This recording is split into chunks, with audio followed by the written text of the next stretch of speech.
wrestling fans, thanks for clicking the Dreaded Rose report for today. Mick Foley, he's going to be appearing finally on ABC's Celebrity Wife Swap show tonight. Foley's wife's going to be living with Antonio Sabato Jr.'s family, while Sabato's wife will live with Foley. And I hope she knows how to do his laundry.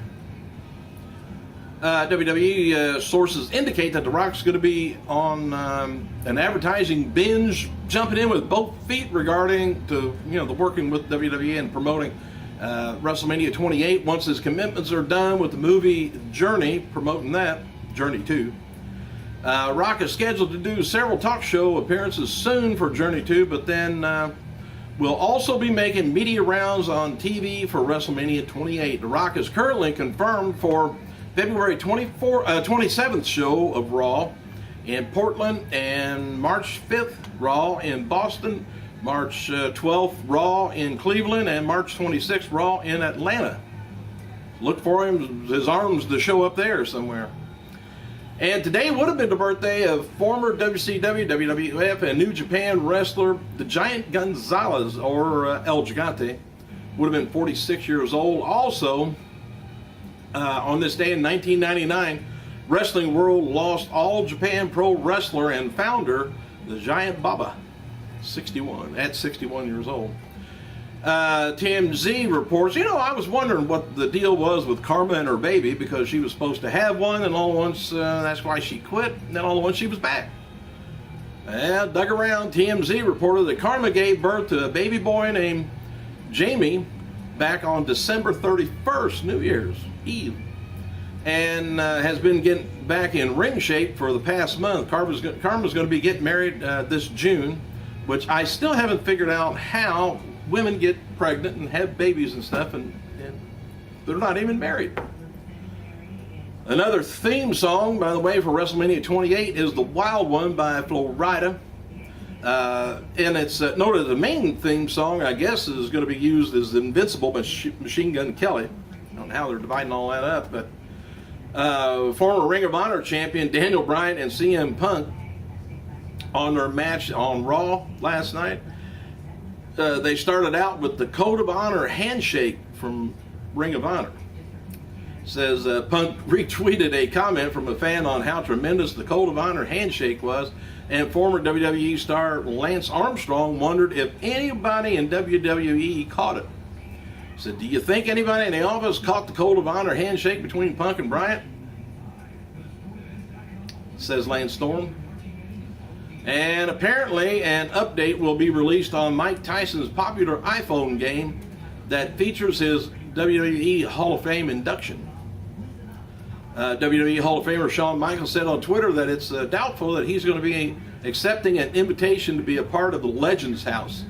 Unless they offer some big money. I wouldn't want to be in there with them big, silly, stinking people.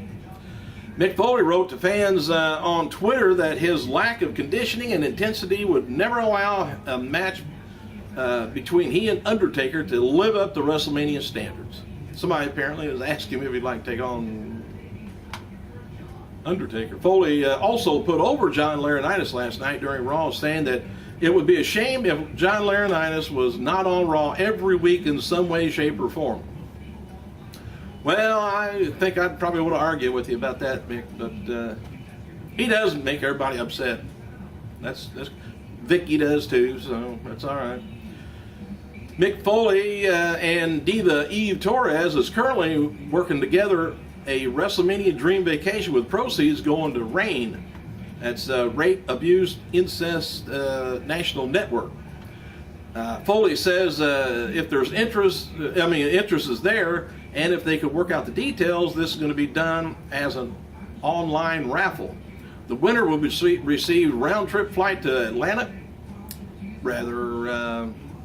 Miami, where I got Atlanta from. Anyway, 2 tickets to WrestleMania 2.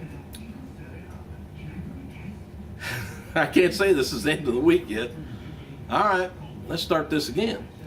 The winner will receive a round-trip flight to Miami, 2 tickets to WrestleMania 28, 2 tickets to the Hall of Fame, 2 tickets to Access, plus lunch with Eve and 3 other divas. Bella Twins has got to be in on that, I would guess. Dark main event, by the way, after Raw in Kansas City saw John Cena defeat Kane via disqualification again. They did an angle where Kane attacked Cena with a steel chair to cause the DQ, then Kane chokeslammed Cena and left before coming back to the ring for more. Cena came back and hit the attitude adjustment to end the show. I got a feeling that feud is going to go on for a while. Hey, guess who's back? Stan with the stopwatch hand said Royal Rumble 12 pay-per-view had 1 hour, 37 minutes, 2 seconds of in-ring action. The actual 30-man battle Rumble match ran for, I guess, right at 55 minutes. About a third of the show, all the close. Local advertisement airs during last night's Raw confirmed that John Cena versus Kane for the Elimination Chamber pay-per-view. And as noted on Monday, there may be a last man standing stipulation added to the match, and WWE is looking to do a big payoff with Kane-Cena feud, Kane-Cena feud at the pay-per-view. And WWE's Best of Raw and SmackDown 2011 is officially out on DVD and Blu-ray today, and the DVD and Blu-ray is blank. Not too much best of on there, but in my opinion, I'd rather seen one from, let's say, 10 years ago. You know, I'm going to give my opinion of Royal Rumble.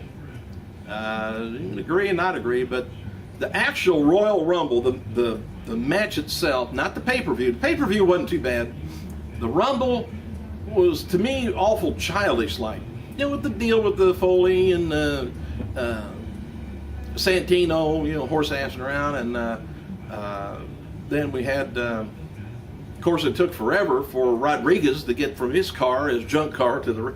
Some of that stuff was kind of neat because it was something off the wall. The deal with the 3 announcers getting up into the ring, that kept 3 wrestlers back in the back, not being able to get into the Royal Rumble, for one thing. And why didn't they invite the Mexican, the Spanish announce table? Why didn't the Spanish announce table be able to get up and get in there? They should have went too. Timekeeper, bellkeeper, whatever. Put them all in there. But what was disappointing is you got, now nothing against these wrestlers, but when you have the countdown, 3, 2, 1, and then bam, the buzzer goes off, and out comes Primo. Out comes Epico. Out comes Chico, Groucho, Harpo, you know, all that. It was nothing like years. I'm still back in the old days, I guess. I gotta, you know, get with the newer crowd. But it was no thrilling part of. I seen Primo come out, I seen Epico come out, and I just thought, oh well, maybe next time there'll be somebody big. So many mid-carders and, you know, low-card wrestlers came out that just, I don't know, it took the thrill away from years ago when you'd have the Barbarian come out. Oh my God, it's a monster. And then you'd have, you know, another King Kong Bundy come out. You'd have one-man gang. You'd have one monster after the other. And we get Camacho come out. It's me, I guess. Gotta be. So anyway, I was disappointed in that. And, well, anyway, while in Mexico, well, that's the reason I was saying Mexico. While in Mexico promoting Journey 2 this past weekend, The Rock posed with Mexican wrestler Blue Demon Jr. for a photo that was picked up by the media. And for what it's worth, the Wrestling Observer reports that John Laurinaitis was ribbed by Vince McMahon and forced to wear a short-sleeve ref shirt at Royal Rumble pay-per-view because Laurinaitis has skinny arms.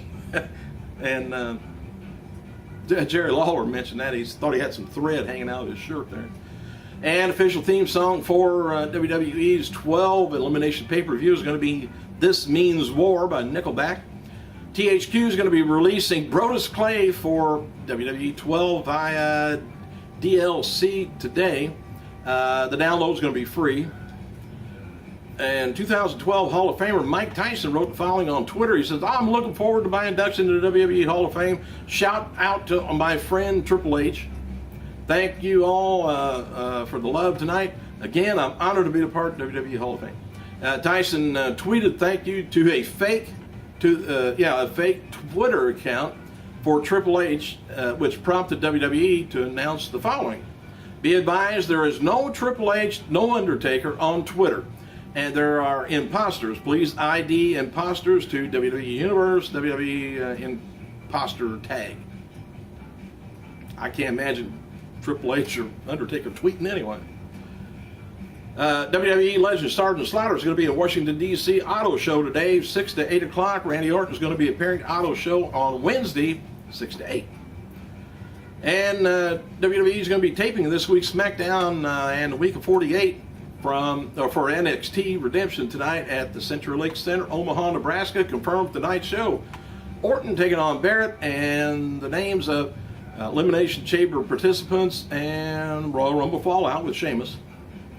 A fan asked WWE star Gunner who was the bigger star, Mick Foley or Hulk Hogan. Foley chimed in and replied that Hogan is the bigger star. Foley wrote, "Hey, don't put TNA Gunner under that kind of pressure." He said, "There's no doubt, Hogan was and is a much bigger star than I am." Theme song for TNA's Against All Odds pay-per-view is going to be "Tear Yourself Apart" by Roses in Rome. My fault.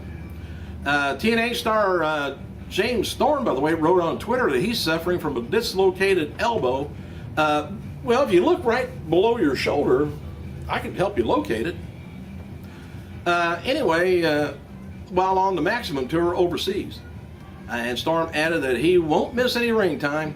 Doc said the elbow will be fine. Dislocated it during a match with Bully Ray partial back in the same match.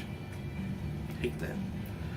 All right, TNA Knockout winner and Kip James is going to be filming a movie this spring called Double Fury. The movie is about two estranged brothers who are reunited after their father is murdered.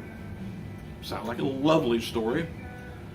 And TNA officials decided to use the stripped-down version of their Impact stage in London last week, because they had sold too many tickets before deciding to make the show a TV taping. Instead, turning away fans, they went stripped down the stage. Left more room for seats. Beautiful. TNA is reportedly planning on inviting several celebrities to this year's Lockdown pay-per-view. And TNA is issuing a press release this week touting the success of the Maximum Tour over in Europe. They noted that the British wrestling legend Mark Rollerball Rocco was backstage at the Wembley show to meet up with Hulk Hogan for a reunion of more than 20 years after they teamed together in Japan. Hogan reportedly requested that Rocco be brought to the show, quite a while ago, I guess. Hey, thank you guys for clicking. I gotta go.